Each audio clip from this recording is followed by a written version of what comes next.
Ito, ang latest weather update. Alamin ang pinakasariwang ulat panahon ngayon dito sa Information TV Educational Channel. Yung pong low pressure area ay nasa West Philippine Sea.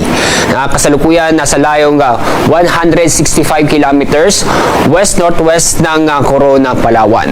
Base sa ating data at analysis ng ating binabantayang low pressure area, mababa ang tsansa na ito'y maging bagyo. Itong LPA ay nakapaloob sa ITGC o Intertropical Convergence Zone.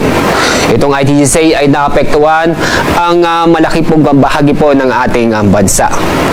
Samantala, inyong mapapansin, may isang bagyo na sa labas po ng ating Philippine Area of Responsibility at kasalukuyan, isa siyang tropical depression na sa layong 2,540 kilometers silangan ng extreme northern Luzon. Ang lakas ng hangin malapit sa gitna nito ay umaabot sa 55 kilometers per hour. Malabo itong pumasok sa ating Philippine Area of Responsibility dahil inaasahan po natin ang pagkilos ito ay pahilaga.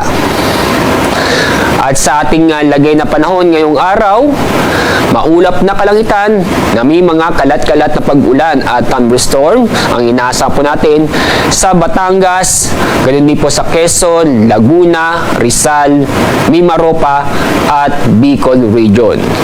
Samantala, ito pong nalalabing bahagi po ng Luzon kasama ang Metro Manila, ganun din po sa buong Visayas at ganun din po ang buong Mindanao ay magiging bahagyang maulap hanggang sa maulap ang kalangitan maliban sa mga isolated na mga pag-ulan or thunderstorm.